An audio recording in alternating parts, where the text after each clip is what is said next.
Start. Hello. Hello जी sir. Umakant जी बोल रहे हैं? जी जी बोल रहा हूँ। आप कौन साहब बोल रहे हैं? मैं झुमरी तलैया से पुलिस उप निरीक्षक बोल रहा हूँ। पुलिस उप निरीक्षक सर, क्या केस आया मेरा आपके पास? आपका किसी बैंक से क्या कोई लोन का मैटर चल रहा है? हाँ, बहुत सी बैंकों से चल रहा है। आपका किस बैंक से आया आपके पास? मैं एबीसी बैंक से बोल रहा हूँ। क्या पुलिस बैंक का काम करने लगी? हाँ, आपके एक वकील आए हैं एबीसी बैंक से।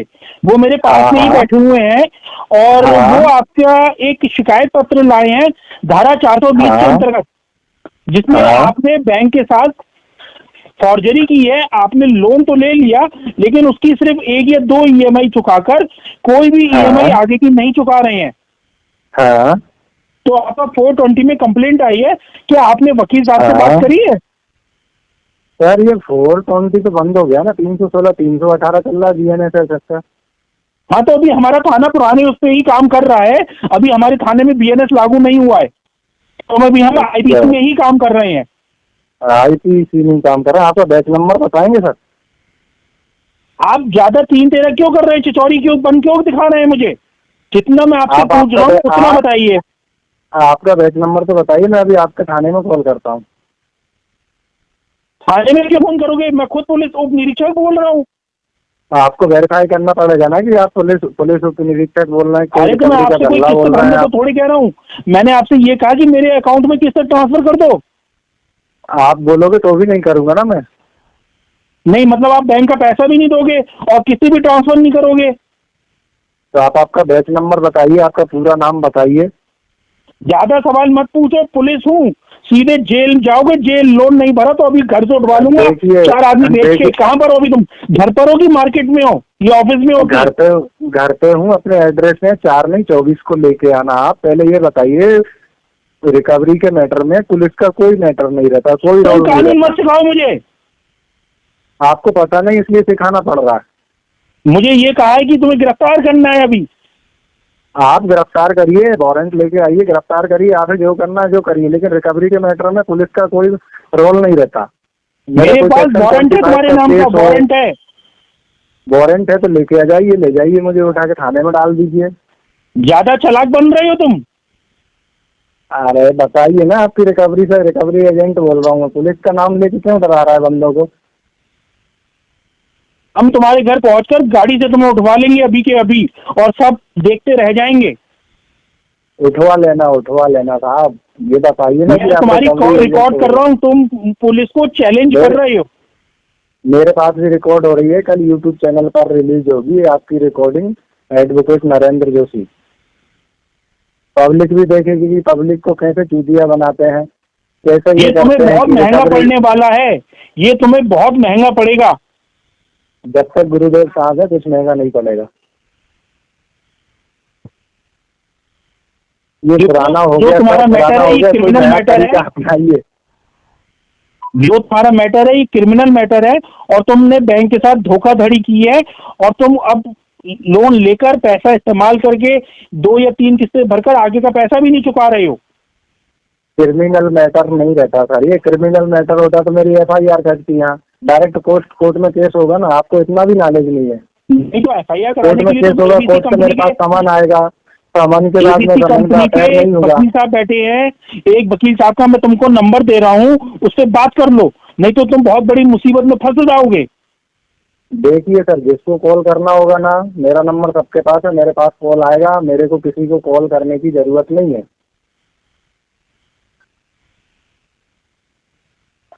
मैं अभी तुम्हारे थाने को फोन करके बोलता हूँ कि तुमको तुरंत अरेस्ट करे और पकड़कर हमारे यहाँ पर थाने में लेके आए। बिल्कुल बिल्कुल बिल्कुल सर, करिए। मेरे पास है, जोशी जी है, जोशी जी को लाइन पे ले लूंगा मैं, ऐसा कोई मैटर हुआ तो तुम पेमेंट कैसे करना चाहते हो? पेमेंट कर दो फिर अभी। आप पहले अपने आप को वेरीफाई करिए ना, सर पेमेंट की बात करते हैं। मैं आपसे आप क्या अपने वीडियो आप को रिकॉर्डिंग में बात वेरीफाई करूँ? कर नहीं आपको पा पता रहे। लगेगा तब। मैं आपसे वीडियो रिकॉर्डिंग में बात करूँ क्या? वीडियो रिकॉर्डिंग में कर लीजिए, ऑडियो में कर लीजिए। आप किसी को भी लेके आ जाइए, मीडिया वालों को लेके आ साहू जाइए, जी, फोटो में कानून करवा मत दीजिए सिखाओ। अखबार अगर में। मैंने कानून का डंडा चढ़ाया तो बहुत दर्द होगा, ये मैं तुम्हें बता रहा हूँ। कानून भी साहब, कानून भी अपने स्टेप बाय स्टेप काम करता है। ऐसा नहीं कि आपका वारंट निकल गया आपको उठा ले जाएंगे, ये कर लेंगे वो कर लेंगे, ऐसा थोड़ी होता है। देखो तुम मुझे उकसा रहे हो और कानूनी कार्रवाई करने पे मजबूर कर रहे हो, ये तुम्हें बहुत बहुत महंगा पड़ने वाला है। आपको जो करना है वो करिए, जब पेमेंट आएगा, जब पेमेंट मिलेगा, आपको पेमेंट चाहिए, अपने आप को वेरीफाई करिए पहले। आप अपना क्या नाम बता पूछते हो, नहीं पा बताओ रहे क्या पूरा, जानना चाहते हो?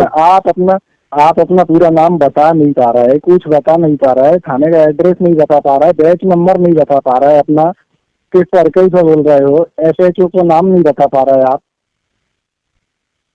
उप निरीक्षक कभी कॉल करेगा तुम रिकवरी के रिकॉर्डिंग तो लिए। नहीं कर रहे हो? तुम कोई रिकॉर्डिंग तो नहीं कर रहे हो? रिकॉर्डिंग ऑडियो रिकॉर्डिंग हो रही मेरे पास, कॉल रिकॉर्डिंग हो रही, कल आपको बंद करो YouTube चैनल रिकॉर्डिंग, पर मिल जाएगी। बंद करो रिकॉर्डिंग, अभी रिकॉर्डिंग बंद करो। रिकॉर्डिंग बंद नहीं होगी, रिकॉर्डिंग कल यूट्यूब चैनल पर डल जाएगी, एडवोकेट नरेंद्र जोशी एसोसिएट। नहीं नहीं नहीं, आप अभी रिकॉर्डिंग रिकॉर्डिंग बंद बनेगी करिए, ये तुम्हें आपकी, बहुत महंगा पड़ेगा। आपकी तुम और मेरी बिना आपकी सहमति के, तुम मेरी बिना सहमति के रिकॉर्डिंग नहीं कर सकते हो। सहमति रहती है जब रिकॉर्डिंग चालू होती है ना, तो स्टार्टिंग में कॉल, जब जैसे आप मेरे पास कॉल लगाओगे तो मेरे कॉल से आपको वॉइस सुनाई देगी, यू आर कॉल रिकॉर्डेड, और ये आपकी चलो साइबर सेल भेजता में हूँ भी 4 आदमी। कंप्लेंट होगी। तुम बहुत ज्यादा कानून मुझे सिखा रहे हो ना, अभी मैं तुम्हें कानून के डंडे की ताकत दिखाता हूँ। जी चलो, जी, ठीक वेटिंग, है? I am waiting. Okay, thank you ठीक, सो थैंक मच। यू। जी जी। हेलो। हेलो, हाँ जी। हाँ, नैन भट्टी जी बोल रहे हैं? यस, बोलिए। सर, आपने एक XYZ कंपनी से एक अनसिक्योर्ड लोन लिया हुआ है ओके अराउंड 25 लाख का, ओके। और वो पिछले 5 महीने से डिफॉल्ट हो चुका है, यस, राइट है। जिसमें आपके ऊपर आर्बिट्रेशन प्रोसेस भी चल रहा है। मैं Yes. उसी आर्बिट्रेशन फर्म से बोल रहा हूँ। यस, बोलिए सर। सर, मेरे को, पहले पहले आपका शुभ नाम बताइए सर। मेरा नाम आशु अग्रवाल है, यस और मैं XYZ कंपनी की जो आर्बिट्रेशन फर्म नियुक्त हुई है, ABC Yes. हाँ जी। उससे जो कॉन्सिलिएशन मैनेजर होता है, मैं आशु अग्रवाल बोल रहा हूँ। यस, बोलिए सर। सर, आपका और जो कंपनी का विवाद उत्पन्न हुआ है, आप हाँ, किसी हाँ। कारणवश कंपनी की EMI नहीं दे रहे हो, तो हमें उस विवाद के मध्य कॉन्सिलिएशन कराने के लिए नियुक्त किया गया है। यस। तो मैं चाहता हूं कि आप हमें कॉन्सिलिएशन करने की सहमति दें, जिससे हम आगे प्रोसेस स्टार्ट कर सकें। नहीं सर, ये मैं सहमति नहीं दे रहा हूँ, और मैं आपको पहले बता दूं, आशु जी, आपका नाम मैंने सुन लिया, और इसमें ऐसा है कि आपका आर्बिट्रेशन का एक मुझे पहले नोटिस आया था, अभी 1 महीने पहले मैंने उसका ऑब्जेक्शन दिया हुआ है। उसके बाद भी आपने आर्बिट्रेशन और अपॉइंटमेंट का नोटिस भेजा है, मैंने उसका भी ऑब्जेक्शन दिया है, तो वो दोनों आपको मिल गया है? सर, आपने मेरी बात ठीक से नहीं सुनी। हाँ, मैं बोलिए। आर्बिट्रेशन नहीं कर रहा हूं, मैं कॉन्सिलिएशन कर रहा हूं आपका। ओके। तो मैं आर्बिट्रेशन करने के लिए नहीं आया हूं, आपके हाँ। मध्य कॉन्सिलिएशन कराने के सहमति से आया हूं कि आपके मध्य जो कंपनी का विवाद उत्पन्न हुआ है उसमें कॉन्सिलिएशन करा सकूं। हाँ, बोलिए ना। अब तो आप मुझे आगे सहमति देंगे कॉन्सिलिएशन करने नहीं। की, तभी हाँ। तभी आगे बढ़ूंगा ना सर मैं। हाँ, बोलिए।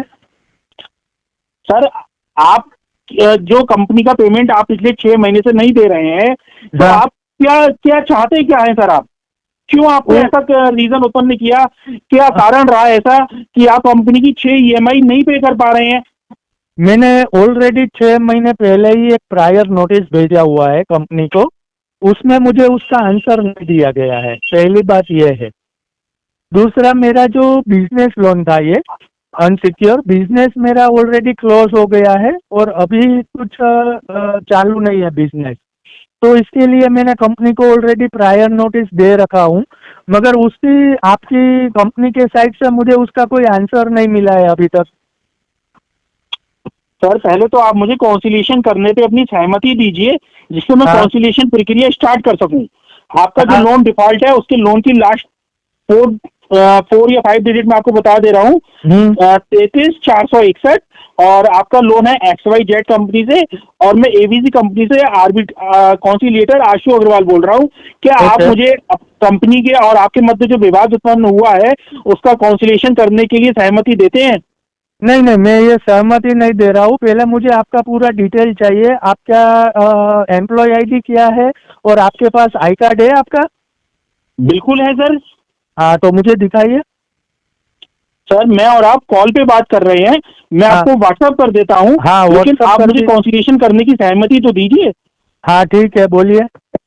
हाँ, तो मैं ये जानना चाहता हूँ कि आप आगे क्या, आप जो है जो किस कारणवश आप कंपनी की ईएमआई नहीं दे रहे हैं और कब तक देना चाहेंगे? मैंने आपको पहले ही बताया ना कि अभी मेरा जो बिजनेस है वो क्लोज हो गया है, तो अभी तो कोई है नहीं कि मैं इसका सेटलमेंट भी कर सकूं।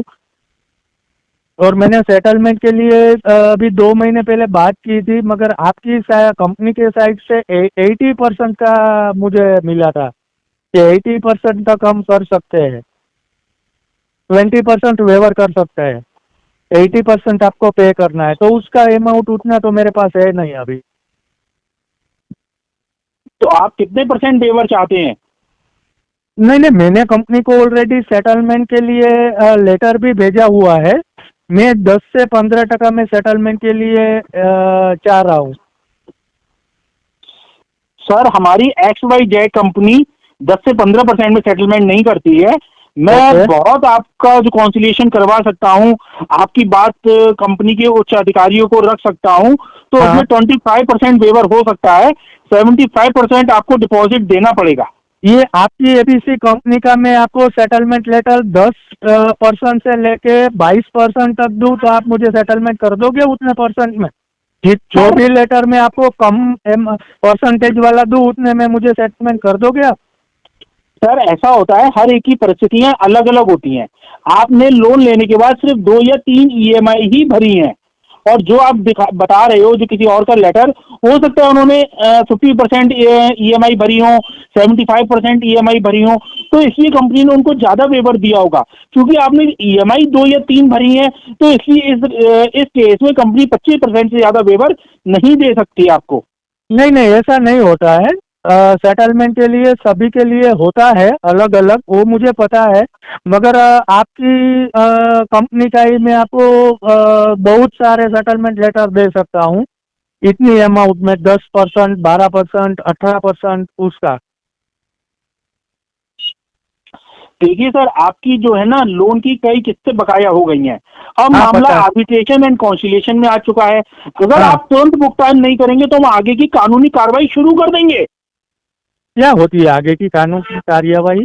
सर हम आर्बिट्रेशन एंड कॉन्सिलिएशन एक्ट 1996 के अनुसार आपकी जो चल संपत्ति होती है, हाँ।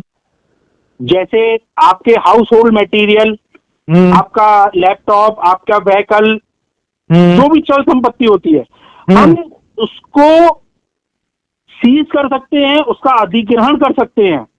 ओके। ऐसा? आर्बिट्रेशन एक्ट कॉन्सिलिएशन एक्ट में सेक्शन 17 का अवार्ड पास करके ओके, ऐसा कर आपके घर सकते का हो? सारा सामान जा सकता है। ओके आशु जी, अभी आप घर पे बैठे हो या ऑफिस पे मैं या ऑफिस से बाहर हो? बात कर रहा हूँ आपसे। ऑफिस पे, ओके ठीक है। तो थोड़ा आपका मोबाइल पकड़ के रखना। जो मैं बोलूंगा ना वो आप सुन नहीं सकोगे और आपका मोबाइल गिर ना जाए।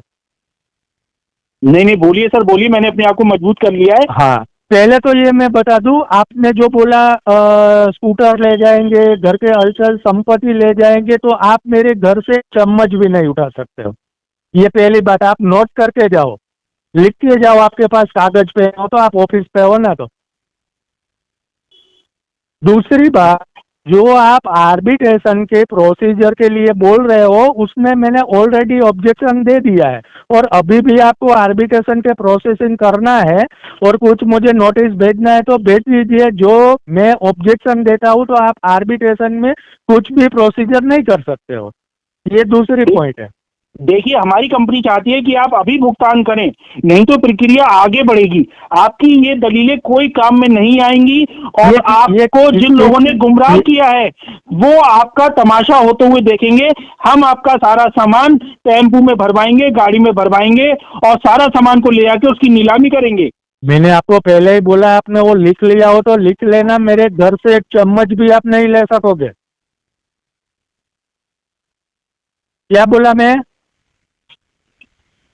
सर, हमने जाने कितनों को आर्बिट्रेशन एंड कॉन्सिलिएशन एक्ट के धारा 17 के अंतर्गत अवार्ड पास करके उनके घर का सामान अटैच किया है और कोई भी प्रक्रिया उनकी काम नहीं आई और उनको बहुत ही नुकसान के साथ साथ सामाजिक अपमान भी सहना पड़ा। धारा 17 से कुछ नहीं होता है, इसमें आर्बिट्रेशन के लिए उसके आगे भी प्रोसीजर होती है। वो शायद आपको नहीं मालूम है तो आपके सीनियर से बात कर लो और उससे पूछ लो कि आर्बिट्रेशन की प्रोसीजर क्या होती है। देखिए, मैं इतना ही कहूंगा कि आप कानून के अनुसार हमारा सहयोग करें और हमारी कानूनी प्रक्रिया में हिस्सा लें, ना कि उसका विरोध करें। नहीं, हमारा ग्राहक के लिए हमारा हक बनता है कि हम ऑब्जेक्शन दे सकते हैं, तो हमने ऑलरेडी ऑब्जेक्शन दे दिया है आपके आर्बिट्रेशन पे। देखिए, आपका ऑब्जेक्शन की कोई वैल्यू नहीं है हमारी निगाह में, क्योंकि किसने जो भी बोला आपका है? ऑब्जेक्शन दिया जा रहा है वो कानूनी प्रक्रिया के अनुसार नहीं है। तो आपकी नोटिस की भी कोई वैल्यू नहीं है, हमारा ऑब्जेक्शन की कोई वैल्यू नहीं है। तो हमारा ऑब्जेक्शन है वो आप एक बार देख लीजिए, जैसे आप देखिए, हमें भेज रहे हो। आर्बिट्रेशन एंड कॉन्सिलिएशन एक्ट 1996 के अनुसार बहुत सारे अधिकार प्राप्त है। अगर आपको कोई गुमराह कर रहा है तो आप उस गुमराह में ना जाएं, नहीं तो आपको बहुत भारी कीमत चुकानी पड़ेगी इसकी। मैंने आपको पहले ही बोल दिया, अभी भी बोल रहा हूँ, आप मेरे घर से एक चम्मच भी नहीं उठा सकते हो। तो ये बात आप नोट कर लीजिए और आपके जो भी एग्जीक्यूटिव है सबके साथ एक बार बात कर लिया, आपके सीनियर के साथ एक बार बात कर लीजिए, इसके आगे क्या होता है वो आप देख लीजिए। देखिए, हमें किसी विवाद में नहीं पड़ना है। हम चाहते हैं आप कंपनी के जो भी आपने लोन लिया है और जिस नियत से लोन लिया है उसका भुगतान साथ समय कर दें, जिससे आपको किसी प्रकार की भविष्य में परेशानी का सामना उठाना नहीं पड़े। नहीं नहीं, अभी तो मेरे पास है नहीं कोई अरेंजमेंट। मैंने बोला है कंपनी को ऑलरेडी प्रायर नोटिस देके मेल करके 6 महीने पहले ही बता दिया है, मगर आपकी कंपनी के साइड से मुझे कोई आंसर अभी तक नहीं मिला है। लेकिन हम तो आपको रेगुलर ईमेल के द्वारा, व्हाट्सएप लिंक के द्वारा नोटिस बराबर भेज रहे हैं। हाँ, तो नोटिस का मैं आंसर भी भेज रहा हूँ ना। आप पढ़ते नहीं हो ना आंसर। आप, मैंने ऑलरेडी ऑब्जेक्शन देने के बाद भी आपके एग्जीक्यूटिव आए थे मेरे घर पे, उसको तो मैंने बिठा दिया था 2 घंटे, वो तो जा भी नहीं सकेंगे और जाने के लिए मुझे 10 बार उसको फोन करवाना पड़ा था कि अभी इसको जाने दो। और दूसरी बात कि आपने मेरे जो अकाउंट फ्रीज किए थे ना वो भी मैंने अनफ्रीज करवा लिया है। वो मेरे पास आर्बिट्रेशन का आपका विड्रॉल का लेटर भी है। आर्बिट्रेशन आप एक विड्रॉल का लेटर तो अभी हमने इशू भी नहीं किया है, अभी तो हाँ। आर्बिट्रेशन प्रोसेस में है, तो आपके पास आर्बिट्रेशन विड्रॉल का लेटर कैसे आ जाएगा? हाँ, वो सभी जगह अलग अलग करते हो ना आप आर्बिट्रेशन, क्योंकि आपके पास आया है दूसरे के पास भी आता होगा। मुझे लग रहा है शर्मा भट्ट जी, आपको कोई गलत फहमी हुई है। आपको गलत फहमी है, वही मैं आपको बता रहा हूँ, आपको गलत फहमी हो रही है। मैं सेक्शन 17 का अवार्ड पास करके सारा सामान ले जाऊंगा और सेक्शन आप रोक 17 नहीं से पाओगे कुछ टेम्पो खड़ा नहीं करके। होता है। सेक्शन 17 को आप फाड़ के फेंक दो, उससे कुछ नहीं होता है। उसके आप मेरे घर पे भी नहीं आ सकते, मेरे घर पे चम्मच भी नहीं उठ सकते। मैं उसके घर लिए का आप, चम्मच तो छोड़िए, सारा सामान भरवा के ले जाऊंगा और आप देखते रह जाएंगे। और सेक्शन ठीक है। 17 के अवार्ड से मैं आपके ठीक है। निकटतम थाने के भी 4 ठीक। जवान लेकर आऊंगा और उनकी सहायता से सारा सामान ले जाऊंगा। ठीक है, आपको ऐसा लगता है तो आप वैसे प्रोसीजर करो, मगर सेक्शन 17 से कुछ नहीं होता है। अरे होता क्यों नहीं? अगर सेक्शन 17 से नहीं होता तो एक्ट ने हम इतनी पावर क्यों दी है सेक्शन 17 के अवार्ड की? सेक्शन 17 के बाद आपको सेक्शन 9 के लिए मेरे नजदीक के कोर्ट में जाना पड़ता है। आपको उसके बाद गलतफहमी होता है। हो रही है। जो हमारा सेक्शन 17 का अवार्ड होता है वो अपने आप में आर्बिट्रेटरों द्वारा एक पारित आदेश की कॉपी होती है। जिसके द्वारा हम कई बैंक अकाउंट सीज करा देते हैं आप लोगों के, वही और आप लोग होता है, ना ही कोई वही अपने होता अकाउंट है। में कोई अमाउंट डेबिट नहीं कर सकते। सेक्शन आपका 17 से पैसा आप सारा वही कर फंस रहे जाता है। हो और वही करते रहते हो। सेक्शन 17 से सिर्फ अकाउंट ही फ्रीज होता है, उसके आगे कुछ नहीं होता है। क्यों? अभी कुछ दिन पहले एडवोकेट नरेंद्र जोशी है फेसबुक पेज पर एक रिकॉर्डिंग वायरल नहीं होती, जिसमें सेक्शन 17 का अवार्ड से हम घर का सामान अटैच करने पहुंच गए थे कुछ पुलिस जवानों की मदद से। वो तो क्या कर सभी दिया था उन लोगों ने? हाँ, वो तो हमारे आते साथ हमारे रहते। वकील साहब भी थे। वो तो जिसको नहीं पता चलता है उसको, मेरे साथ ऐसा नहीं होता है। आप मैंने ऐसे सुना था। मानेंगे नहीं, मैं सेक्शन 17 का अवार्ड करके कल आता हूँ और आपके घर का सारा सामान टेम्पू में भरवा के ले जाऊंगा, और वेलकम। भट्टी जी आप देखते रह जाओगे देखते। हम वेलकम। चाहते हैं आप कंपनी का भुगतान कर दो, जिससे ये प्रोसेस अभी के अभी यहीं रुक जाए। वेलकम, कल आ जाओ, परसों आ जाओ, जब भी आ जाओ। टेम्पो अच्छा वाला लेके आना, टायर बायर में पंचर ना पड़ जाए वो सब देख लेना, और अच्छी तरह से आना। मैं आपकी बहुत अच्छी सी वेलकम करूंगा। नो प्रॉब्लम, आप आ जाइए। आने के पहले मुझे कॉल कर देना, तो मैं आपके स्वागत के लिए तैयार रहूँ।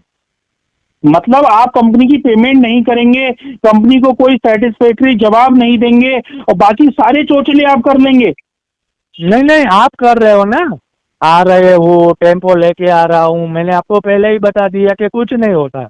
आप आ रहे हो तो मुझे आपको वेलकम तो करना पड़ेगा ना। इतने दूर से आप आ रहे होते हो और वो भी टेम्पो लेके, तो आप थक गए होते हैं, तो मुझे वेलकम तो करना पड़ेगा ना। तो मैं वेलकम के लिए रेडी रहूँ। देखिए आइए, मैं आपको वेलकम। फिर से आगाह कर रहा हूँ, आर्बिट्रेशन एक्ट के अनुसार आपने जो लोन लेते समय एग्रीमेंट हस्ताक्षर किया था, जो सिग्नेचर किया था, उसमें आर्बिट्रेटर भी हमारा था, उसकी भाषा भी हमारी थी, जो आर्बिट्रेशन का जो प्रोसेस का प्लेस था वो भी हमारे अनुसार था, और आपने उस पर अपनी सहमति दी है। वो तो लोन लेने के टाइम आप सब कुछ करवा लेते हो, मगर उसमें ऐसा नहीं होता है। आपके पास एग्रीमेंट है तो एग्रीमेंट की कॉपी भी साथ में लेके आना, वरना मेरे पास बिल्कुल तो है ही आपका एग्रीमेंट। बिल्कुल बिल्कुल। ठीक ठीक है है, साहब, ठीक है। आपको मैं बहुत शालीनता से समझाया, नम्रता से समझाया, आप नहीं मान रहे हो, आपको कोई गलतफहमी है, तो आपकी गलतफहमी हम एक दो दिन में दूर कर देते हैं। मैं अवार्ड पास करके आता हूं आपके पास, और बकायदा आपका सारा सामान लेके जाऊंगा, और आप देखते रह जाओगे। वेलकम, आगे मैं आपसे अब वेलकम। ज्यादा बात नहीं करना चाहता। वेलकम आशु जी, आने से पहले मुझे कॉल कर देना, मैं आपके स्वागत के लिए रेडी रहूँ। ठीक सर, ठीक, thank you sir, thank you. Thank you, thank you.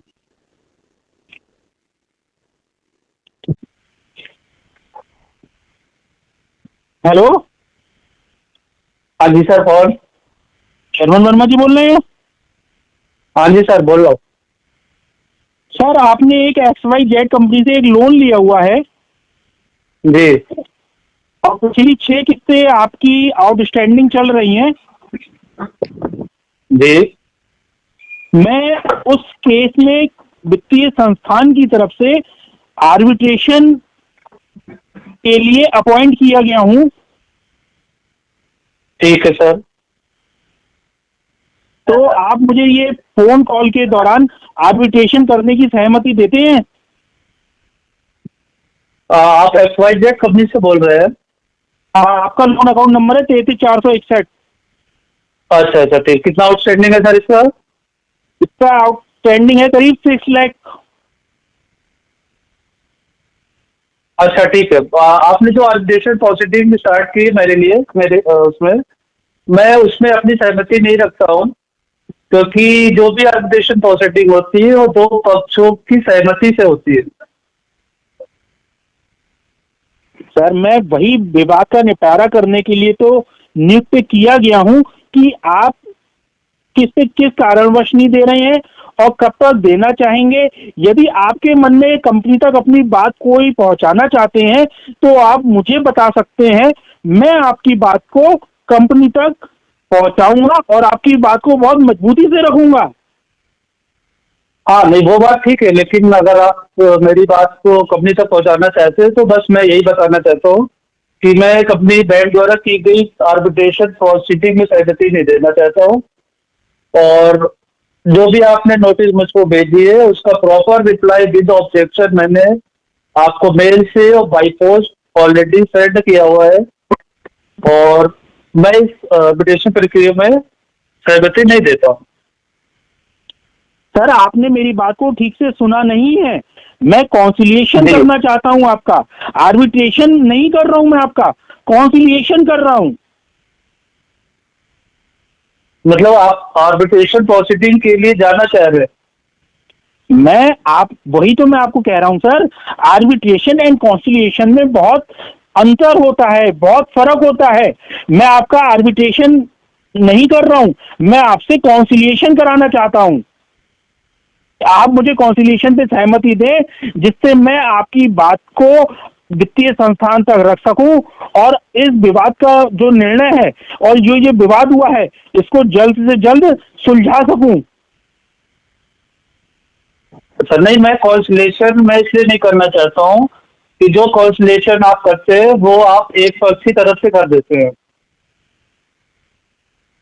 ये गलत फहमी है आपकी।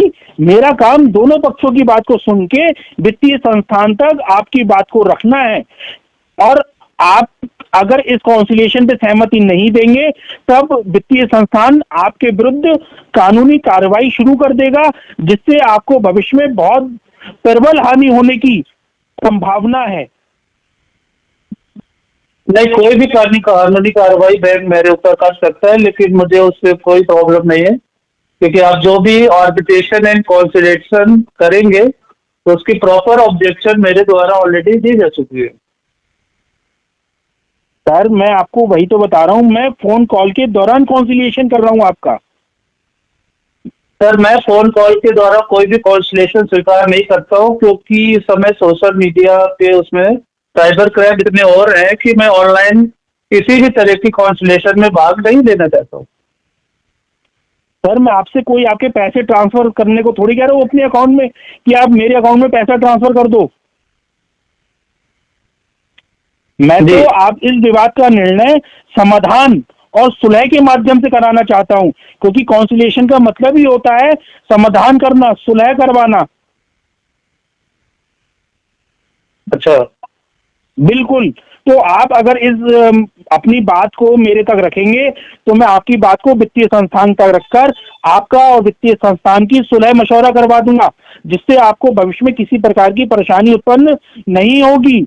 और यदि आप कोई सेटलमेंट कराना चाहते हैं तो मैं आपकी दी परसेंटेज को भी कंपनी के समक्ष रखूंगा, लेकिन उससे पहले आपको मुझे फोन कॉल के दौरान, जो कि रिकॉर्डेबल कॉल है, इस पे कॉन्सिलिएशन करने की सहमति देना होगी। अच्छा, आप मेरी बात अगर बैंक से पहुंचाना चाहते हैं तो मैं बस यही बताना चाहता हूँ कि मेरा मल्टीपल लोन डिफॉल्ट हो गया है, जिसकी वजह से मैं हर बैंक के कार्ड को और पर्सनल लोन को धीरे धीरे करके सेटलमेंट करके सेटल कर रहा हूँ। लेकिन सर आपके लोन की अनेकों किस्तें बकाया हो चुकी हैं, पिछले 6 महीने की आउटस्टैंडिंग है, मामला आर्बिट्रेशन एंड कॉन्सिलिएशन में आ चुका है। अगर आप तुरंत भुगतान नहीं करेंगे तो आपको आगे कानूनी कार्रवाई का सामना करना पड़ेगा। पर उससे मुझे कोई दिक्कत नहीं, क्योंकि मैं जानता हूँ आर्बिट्रेशन एंड कॉन्सिलिएशन एक्ट में दोनों पक्षों की सहमति होना बिल्कुल जरूरी है। बिना उसके आप एक पक्षी आर्बिट्रेटर आप अपॉइंट नहीं कर सकते हैं। अगर अपॉइंट कर देते हैं तो उस पर भी मेरी आपत्ति रहेगी, क्योंकि जो आर्बिट्रेटर आप नियुक्त करते हैं वो आपकी कंपनी के हित में ही काम करता है। देखिए बैंक मुझे कभी है कि आप भुगतान कर दें, नहीं तो कानूनी प्रक्रियाएं आगे बढ़ेंगी और आपको प्रबल हानि होने की संभावना है। उससे मुझे कोई प्रॉब्लम नहीं है सर, क्योंकि जो आर्बिट्रेटर आपके द्वारा जो किए जाते हैं, अपॉइंट किए जाते हैं, वो आपके पक्ष में ही सारा निर्णय देते हैं। क्योंकि बैंक मुझे कभी ये डिटेल नहीं देती है कि जो आर्बिट्रेटर आपने नियुक्त किया है उसमें कितने परसेंटेज जो निर्णय दिए गए हैं वो जो डिफॉल्टर है उसके पक्ष में किए गए हैं। इसकी जानकारी बैंक मुझे कभी नहीं देते। नहीं, ये तो हमारी साइट पे उपलब्ध है। आप साइट पे जाके अपने आर्बिट्रेटर का नाम डालकर ये चेक कर सकते हैं हमारी वेबसाइट पे जाकर। नहीं सर, मैं अपनी आईडी लॉगिन करके भी देख सकते हैं और वेबसाइट पर भी जाकर देख सकते हैं अपने आर्बिट्रेटर के विषय में। सर ऑनलाइन इतना साइबर क्राइम चल रहा है जिसकी वजह से मैं ऑनलाइन में जाकर ऑनलाइन में किसी भी तरह की किसी भी बात का कोई भरोसा नहीं करता हूँ। देखिए आपने वित्तीय संस्थान के साथ मध्यस्थता अनुबंध हस्ताक्षर किया है और आप किसी भी कार्रवाई करने से पूर्व कंपनी आपसे किसी भी चीज की जानकारी सहमति लेने की जिम्मेदार नहीं है, क्योंकि आपने जो मध्यस्थता अनुबंध लोन लेते समय हस्ताक्षर किया है उसमें जी आर्बिट्रेशन की जो भाषा है वो भी हमारी होगी, जी। आर्बिट्रेटर भी ठीक हमारा है। होगा, और जो आर्बिट्रेशन ठीक का है। प्लेस होगा, प्रोसेस का जो प्लेस होगा वो भी हमारे द्वारा चुना हुआ ही आपको मानना पड़ेगा, स्वीकार करना पड़ेगा। ठीक है, लेकिन सर मैं आपकी नॉलेज के लिए ये बताना चाहता हूँ कि इंडियन कॉन्ट्रैक्ट एक्ट सेक्शन 2 के अंदर सब सेक्शन जी में कोई भी अगर कॉन्ट्रैक्ट होता है वो नल एंड वॉइड होता है, क्योंकि आर्बिट्रेशन प्रोसीडिंग आपकी रूल्स एंड रेगुलेशन से बड़ा नहीं है। सर हम आपसे कोई फीस चार्ज नहीं करेंगे, आप हमें सहमति दीजिए जिससे हम कॉन्सिलिएशन की जो प्रोसेस है उसको आगे बढ़ा सके। आपको कोई फीस पे नहीं करना है। सर फीस की तो कोई बात ही नहीं हो रही है, क्योंकि नहीं, कोई भी आर्बिट्रेशन आपका विवाद सुलझाएगा तो फीस तो मांगेगा ना आपसे। बिना फीस के, बिना शुल्क चुकाए कोई आपके विवाद में क्यों कूदेगा? सर फीस तो मैं तब चुकाऊंगा ना जब मेरी सहमति होगी। आर्बिट्रेशन प्रोसीडिंग में तो दोनों हम पक्षों आपसे की फीस सहमति मांग कर होना। रहे हैं, हम आपसे फीस मांग कर रहे हैं, हम तो सहमति मांग रहे हैं। सर मैं सहमति नहीं देना चाहता ना, क्योंकि आर्बिट जैसे अरे कि तो आपने पेमेंट कर अपने दो। रूल एंड रेगुलेशन अरे सहमति नहीं देना चाहते तो पेमेंट कर दीजिए। पेमेंट नहीं करेंगे सर, इसको मैं अभी 6 महीने बाद सेटलमेंट करेंगे। नहीं, आपका आर्बिट्रेशन एंड कॉन्सिलिएशन रनिंग ही चल रहा है। आप ये कहकर इस चीज से पीछा नहीं छुटा सकते कि मैं 3 महीने बाद करूंगा। आपको सहमति देना पड़ेगी। सर फंड मेरे पास अभी अवेलेबल नहीं है, फंड अवेलेबल होते ही मैं इसका सेटलमेंट करा लूंगा। हम आपसे फंड मांग ही नहीं रहे हैं, हम तो आपसे सहमति मांग रहे हैं, और ना हम आपसे इसकी तो कोई सहमति फीस में- चार्ज कर रहे हैं। जी सहमति में नहीं दूंगा सहमति देने में बिल्कुल, क्या क्योंकि परेशानी है? अगर आप सहमति नहीं देना चाहते हो तो पेमेंट कर दीजिए। परेशानी ये है कि जो आपने रूल एंड रेगुलेशन लिखा है कि आर्बिट्रेटर आपका खुद का होगा, तो जो आपका आर्बिट्रेटर खुद का होगा वो मेरे पक्ष में निर्णय क्यों देगा? ऐसा नहीं है, आपको कोई गलतफहमी हो रही है। हम दोनों पक्षों की बात को सुनकर फिर अपना निर्णय देंगे, अवार्ड पास करेंगे। और एक बात बताइए कि आपने लोन नहीं लिया है क्या? आपने आर्बिट्रेशन एंड कॉन्सिलिएशन एक्ट मध्यस्थता अनुबंध हस्ताक्षर नहीं किया है क्या? आपने जो लोन बिल्कुल का पैसा सर, दिया है किया है सर। उसका प्रयोग नहीं किया जी। है? बिल्कुल किया है सर, लेकिन आप इतने पढ़े लिखे हैं, इतने ऊंचे पद पर है, मैं आपको यही बताना चाहता हूँ कि आपका जो रूल एंड रेगुलेशन है वो आर्बिट्रेशन अवार्ड से बड़ा नहीं है, क्योंकि आर्बिट्रेशन अवार्ड में दोनों पक्षों की सहमति बहुत ही जरूरी है। तो मैं आपसे वही तो सहमति मांग रहा हूँ, ना ही मैं आपसे कोई फीस मांग रहा हूँ। फीस तो मैं दूंगा नहीं, क्योंकि मेरी सहमति तो है ही नहीं उसमें, क्योंकि मैं आपसे फीस मांग तो ही नहीं दोनों रहा हूँ पक्षों की। मैं तो आपसे सहमति मांग रहा हूँ कि आप मुझे कॉन्सिलिएशन स्टार्ट करने की सहमति दें, जिससे मैं आपका पक्ष कंपनी तक रख सकूं और आपके विरुद्ध अवार्ड पास कर सकूं। नहीं, आप मेरे विरुद्ध अवार्ड पास कैसे कर सकते हैं, जबकि मैंने आर्बिट्रेशन के सारे reply with objection by mail और बाय पोस्ट भी दिए हैं, और उन सारों की सबकी डिलीवरी रिपोर्ट भी मैंने संभाल के रखी हुई है। अरे सर प्रभु मेरे भगवान, मैं आप बार बार आर्बिट्रेशन को क्यों ला रहे हैं? मैं आपसे कॉन्सिलिएशन कर रहा हूँ, और आपने जो जवाब, जो आपत्तियां दी हैं वो आर्बिट्रेशन की दी हैं, और मैं आपसे कॉन्सिलिएशन कर रहा हूँ। मैं वही तो सर बताना चाहता हूँ, मैं आपकी कॉन्सुलेशन ऑनलाइन प्रक्रिया में किसी तरह का भाग नहीं लेना चाहता। सर आपको कोई गलतफहमी हो रही है, आप पहले सोच लीजिए। मैं कल फिर से फोन करूंगा आपको। मैं आपका आर्बिट्रेशन नहीं कर रहा हूं, मैं आपसे सिर्फ कॉन्सिलिएशन पे सहमति चाहता हूं। अगर आप कॉन्सिलिएशन नहीं कराना चाहते हैं तो कंपनी का भुगतान कर दीजिए, क्योंकि कंपनी आगे कानूनी प्रक्रिया बढ़ाएगी और आपको नुकसान होगा, आपको हानि होगी। और हम सेक्शन 17 का अवार्ड पास करके आपका जो चल संपत्ति होती है उसको अटैच करेंगे, जिससे आपको सामाजिक आज भी सहना पड़ेगा और सामाजिक अपमान भी होगा आपका। तो मैं आपको 24 घंटे का समय देता हूं, कल मैं आपको उसी समय फिर से फोन करूंगा और आप मुझे कॉन्सिलिएशन पे सहमति दे दीजिएगा। नहीं, मैं यही आपसे सुनना चाह रहा था, जो आप कह रहे थे सेक्शन 17 का जो आप अवार्ड पास कर देंगे, तो मेरे ऑब्जेक्शन देने के बाद भी आप उसको डिस्ट्रिक्ट कोर्ट में एग्जीक्यूट नहीं करा पाएंगे। सर हम डिस्ट्रिक्ट क्योंकि कोर्ट जब जाएंगे तक क्यों? हमें डिस्ट्रिक्ट क्योंकि कोर्ट जब जाने तक की आप जरूरत ही नहीं है, क्योंकि आर्बिट्रेशन एंड कॉन्सिलिएशन एक्ट 1996 में आर्बिट्रेटर को अवार्ड पास करने में इतनी शक्तियां प्राप्त हैं कि वो उस सेक्शन 17 के अवार्ड से आपका बैंक खाता फ्रीज कर सकता है, आपके घर का सामान अटैच कर सकता है। बिल्कुल नहीं कर सकता सर, क्योंकि सेक्शन 17 का अवार्ड पास करने के बाद आपको डिस्ट्रिक्ट कोर्ट जाके उसका एग्जीक्यूशन करा के लाना होता है और मैं सेक्शन 9 का सारे ऑर्डर घर का लाना होता है। सामान मैं अटैच करके दिखाऊंगा, आपका बैंक अकाउंट फ्रीज करके दिखाऊंगा सेक्शन 17 के ऑर्डर से। आपको 24 घंटे का समय देता हूं, आप सोच लीजिएगा, क्योंकि आपने मध्यस्थ अनुबंध हस्ताक्षर किया है लोन लेते समय, जिसमें आपको हमारा ऑर्डर मानना बाध्यकारी होगा। सर बिल्कुल नहीं होगा, सेक्शन 9 के ऑर्डर के बिना अगर आप मैं मेरे आपको घर आते 24 तो घंटे का मेरे घर समय में देता चम्मच हूं, तक नहीं उठा मैं सकते। कल फिर फोन करूंगा। अगर आपने कोई किताब कानून की पढ़ रखी है तो उसको और पढ़ लीजिएगा। सर बिल्कुल पढ़ रखी हूँ, क्योंकि मैं एडवोकेट नरेंद्र जोशी सर के यूट्यूब चैनल का मेंबर हूँ। आपके घर का सारा सामान उठ जाएगा उनके चक्कर में, उनकी वीडियो देख देख के जाने कितने घर बर्बाद हो गए हैं।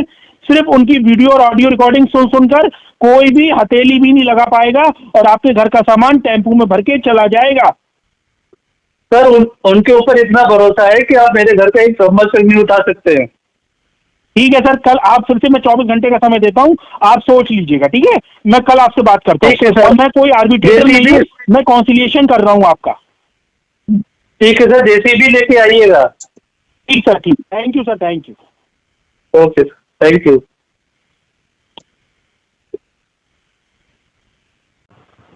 अच्छा चलिए, ओके। हेलो, आशु हेलो। आशु जी हैं क्या? हाँ, आशु अग्रवाल बोल रहा हूँ।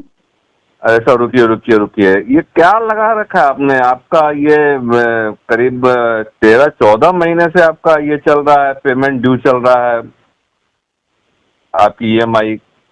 क्या बात है? 1 मिनट रुकिए, गाड़ी रोकिए, गाड़ी रोकिए। बताइए क्या कहना है आपको, कौन है आप? मैं बता रहा हूँ कि आपका 13-14 महीने से EMI आपने नहीं भरा है, आपका ये ड्यू है, आउटस्टैंडिंग आपकी खड़ी हो रखी है, काफी लंबे लंबे दिनों से आपने नहीं भरा है EMI गाड़ी का। नमस्कार शर्मा जी, नमस्कार। नमस्कार, बोलिए। पहले आप अपना परिचय दीजिए, अपना पहचान पत्र, बैंक का प्राधिकरण पत्र और दस्तावेज दिखाइए जिसके आधार पर आप मुझसे बात कर रहे हैं। अगर क्या आपको मैं वो पहचान पत्र दिखाऊंगा तो क्या आप इसका पेमेंट कर देंगे क्या? कानून की बात कानून से कीजिए। नहीं नहीं, ठीक है, तो मैं सुनील शर्मा बोल रहा हूँ, ये मैं रेपो टीम का हेड हूँ, ठीक है ना। वो कंपनी ने मुझे ऑथराइज किया है इसके लिए, पेमेंट के लिए। कंपनी का ऑथराइजेशन लेटर है हमारे पास में। क्या आपने क्या लगा रखा है ये बताइए? 13-14 महीने से आपका ड्यू आ रहा है, आप फोन भी नहीं उठाते हो जब मैं फोन करता हूं तो। अगर मैंने किस्तें नहीं भरी हैं, हाँ जी, हेलो, बोलिए। हाँ अगर बोलिए मैंने बोलिए। किस्तें नहीं भरी हैं तो आपको, आप किस हैसियत से मेरे से ये जानकारी प्राप्त करना चाह रहे हैं?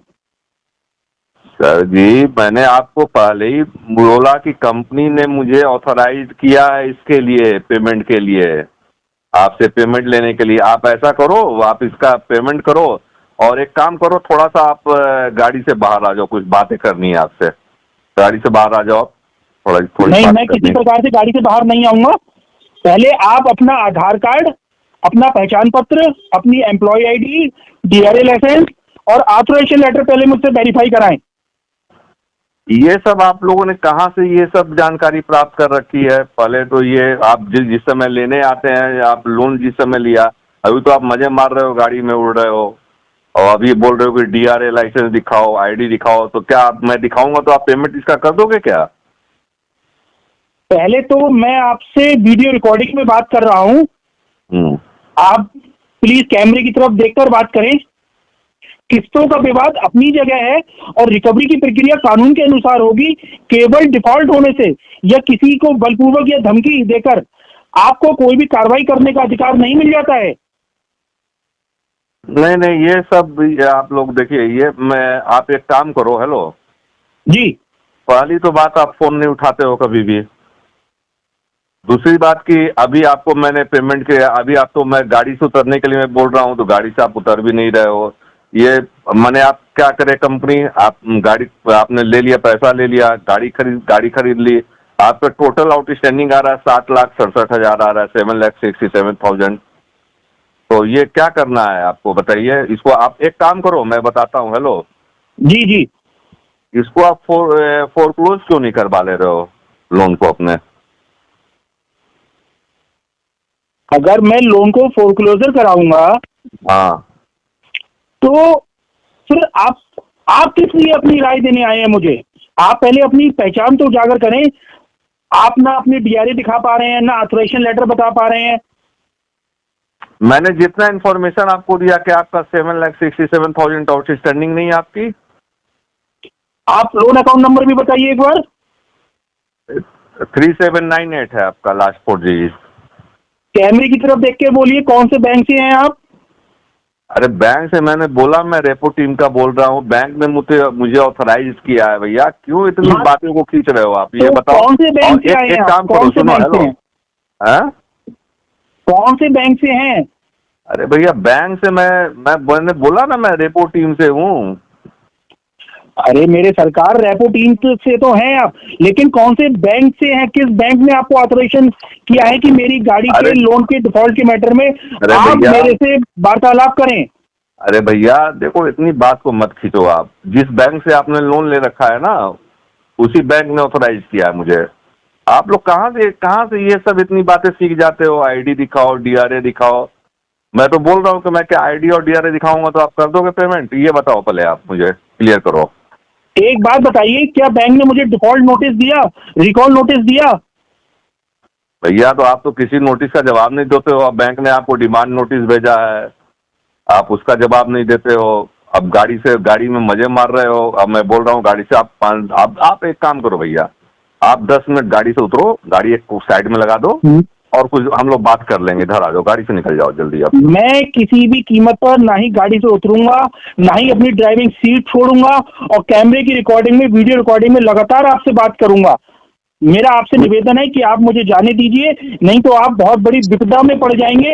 और मैं सीधे 112 डायल करके पुलिस पिकेट को भी बुला रहा हूँ। मैं पुलिस पिकेट को भी बुला रहा हूँ, 112 डायल करके। इसमें मेरी गलती नहीं है। ये लोन आपने ले रखा है, फॉल्ट आपका है। पुलिस आप बुलाओगे, पेमेंट आप नहीं करोगे। मैं फोरक्लोजर के लिए बोल रहा हूँ तो आप फोरक्लोजर के लिए तैयार नहीं हो। अपनी ये सब कहाँ से सीखते हो आप लोग? मुझे ये बताओ पहले, कहाँ से इतनी ये सब? देखिए, मैं कोई विवाद नहीं चाहता हूं। यदि बैंक का वैध दावा है तो मैं समाधान के लिए तैयार हूं, लेकिन कोई भी कार्रवाई कानून, पारदर्शिता और सम्मानजनक व्यवहार के साथ ही होगी। यदि आपके पास सभी दस्तावेज वैध है तो मुझे उनकी प्रति दीजिए। यदि नहीं है तो बैंक से लिखित निर्देश लेकर आइए। मैं बैंक से बात करूंगा और आवश्यक होने पर सक्षम न्यायालय या अधिक अन्य विधिक मंच पर अपने अधिकारों का प्रयोग करूंगा। नहीं, इसे एक देखो मैं अभी तक बहुत अच्छे से समझा रहा था आपको। देखो मैं तो आपके सामने मैं 2-3 रखता हूँ। एक तो कम लोन आप फोरक्लोज करवा लो, ठीक है? हेलो, देखिए, रेपो टीम हेड को लोन फोरक्लोजर कराने से कोई मतलब नहीं है। आप मुझे मेरे गंतव्य मार्ग पर जाने दीजिए। और मेरे को किसी चीज में विघ्न मत डालिए, मैं आपसे रिक्वेस्ट करता हूं। तो नहीं तो आप एक बहुत बड़ी मुसीबत में पड़ जाएंगे, क्योंकि आपके पास कोई भी वैध दस्तावेज नहीं है और आप अनैतिक और गैर कानूनी और अवैध रूप से मुझे रास्ते में रोक रहे हैं और मेरे मांगे हुए कोई भी दस्तावेज आप मुझको दिखा नहीं पा रहे हैं। और लगातार मैं आपसे वीडियो रिकॉर्डिंग में बात कर रहा हूँ। मैं तो बोल रहा हूँ कि अगर मैं क्या आपको दिखाऊं तो आप इसका पेमेंट कर दोगे क्या? जो सारा आपने आप पेमेंट मांगने वाले होते कौन है, उसको तो प्रूव कीजिए। अरे भैया मैं तो मैंने जो आपको इन्फॉर्मेशन दी अभी तक वो गलत है क्या? कि आपका ये बिल्कुल गलत है। जब तक आप वो कोई दस्तावेज मुझे नहीं दिखाएंगे, ऐसे तो कोई भी राह चलता मुझे रास्ते में रोकेगा और मेरा डाटा कहीं से लीक हुआ होगा तो मैं उसको क्या गाड़ी हैंड ओवर कर दूं या उससे गाड़ी से करके उससे बात करूं? देखो भैया, मुझे एक आंसू जी, अब आप ये इसे नहीं समझ पा रहे हो तो मुझे अब गाड़ी देखो टो करवानी पड़ेगी आपकी गाड़ी। अब मैं अभी तक आपको समझा रहा था बहुत कायदे से, आप कायदे से नहीं समझ रहे हो भैया। आप इस तरह की बातें कर रहे हो, मुझे अच्छी नहीं लग रही है। क्या? देखिए, आपकी एक बहुत बड़ी गलतफहमी है।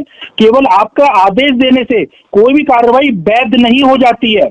आपका व्यवहार शालीनता से होना चाहिए। नहीं आप जो मुझे जिस प्रकार से दबंगई और हेकड़ी के अनुसार मुझको धमकाते हुए मुझसे बात कर रहे हैं, ये किसी भी प्रकार से कानून के अनुरूप नहीं मानी जाती है। भैया मैंने अभी तक क्या आपको बोला? कुछ अभद्रता दिखाई मैंने आपको? क्या अभद्रता दिखाई बताओ, बता दो आप। आप मुझे अभी तक अपना कोई दस्तावेज नहीं दिखा रहे हैं। आप मेरा समय बर्बाद कर रहे हैं और इसके अलावा कुछ नहीं कर रहे हैं। मैंने 112 डायल कर लिया है। 15 मिनट रुकिए, 10 मिनट रुकिए, अभी निकटतम थाने से 112-100 पीवीआर आती होगी। आप जो इस तरह की बात कर रहे हो, कोई आप एडवोकेट हो क्या जो इस तरह की बातें कर रहे हो कि मैंने ये कर दिया, वो कर दिया? क्या हो आप? हर नागरिक को अपने अधिकार और अपनी जिम्मेदारियां दोनों जाननी चाहिए। मैं ये स्वीकार करता हूं, यदि मेरे ऊपर बकाया है तो उसका समाधान कानूनी रूप से होना चाहिए, ना कि दबाव से। देखो भैया, मैं आपको समझा रहा हूँ। आपके देखिए, लीगल कार्रवाई होगी, फिर आप वो उसका पेमेंट भी आप ही को करना होगा। जो कार्रवाई होगी, आर्बिट्रेशन भी होगा। ये सब देखो, प्रॉब्लम में फंस जाओगे। मैं आपको 2-3 ऑप्शन करता आर्बिट्रेशन हूँ। लगातार चल रहा है। आर्बिट्रेशन लगातार चल रहा है और मैंने उसको लगातार रिप्लाई विद ऑब्जेक्शन अनेकों बार दे भी चुका हूं। आपका आना पूरी तरीके से अवैध और गैर कानूनी है। नहीं, आपके बोलने से गैर कानूनी नहीं हो जाएंगी चीजें। आप बोल देंगे तो गैर कानूनी कैसे हो जाएगी? आप एक काम करो ना, जैसा हम लोग बात कर लेते हैं, 10 मिनट आप उतरो, नहीं तो मुझे फिर गाड़ी टो करवानी आप पड़ेगी। अपना कार्य कीजिए, कहीं और अपना टाइम बर्बाद कीजिए। मेरे ऊपर अगर आप समय बर्बाद करेंगे तो आपका अपना नुकसान है। और यदि पुलिस आ जाती है और आप अपनी बात को कानूनी रूप से सिद्ध नहीं कर पाते कि आप बैंक के अधिकृत रेपो टीम हेड है, तो आपको बेफिजूली में अनेकों परेशानियों का सामना करना पड़ेगा। और हो सकता है आप पे भारतीय नागरिक सुरक्षा संहिता या बीएनएस की धाराओं में मुझको परेशान करना, रोकना, गाड़ी छीनना, दबंगई दिखाना, धमकाने के रूप में कानूनी प्रक्रिया भी आपके ऊपर की जा सकती है। इसलिए मैं आपसे निवेदन करता हूं शर्मा जी, आप मुझे मेरे मार्ग पे जाने दीजिए। मैं समस्त आपकी और मेरी बहस की चलो बाकायदा वीडियो रिकॉर्डिंग कर रहा हूं। मैं नहीं चाहता कि आप किसी और मुसीबत में पड़ जाएं। एक मिनट सुन लो भाई, सुन लीजिए आशु जी। आप एक काम करो, तब सुनो ना, आप इसका सेटलमेंट क्यों नहीं करवा लेते हो? सर, सेटलमेंट होगा वो अपने कार्यालय में, ऑफिस में, बैंक से संवाद करके होगा, ना कि टोल नाके के पास बीच रास्ते में होगा गाड़ी के से उतर कर।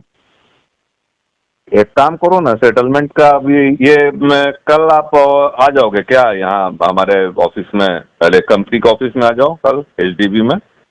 नहीं, मैं किसी कंपनी के ऑफिस में नहीं आऊंगा, किसी भी एबीसी कंपनी के ऑफिस में नहीं आऊंगा।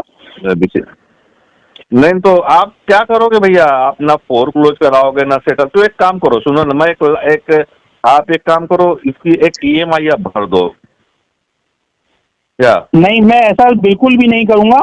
मैं बैंक से संवाद बना के रखूंगा और जब तक आर्बिट्रेशन प्रोसेस चल रहा है, जब तक अभी कोई भी बैंक से बातचीत जब तक सक्षम अधिकारियों से नहीं होगी, जब तक मैं आगे कोई भी कार्रवाई आगे नहीं बढ़ाऊंगा। बड़ा पहुंचे भी लग रहे हो भैया। ना तुम फोर क्लोज करवाओगे आप, ना तो सेटलमेंट कराओगे, ना ईएमआई पे करोगे। तो फिर करो भाई, तो एक ईएमआई बोल रहा हूँ कि पेमेंट कर दो भैया आप, एक ईएमआई का। तो करोगे क्या भैया?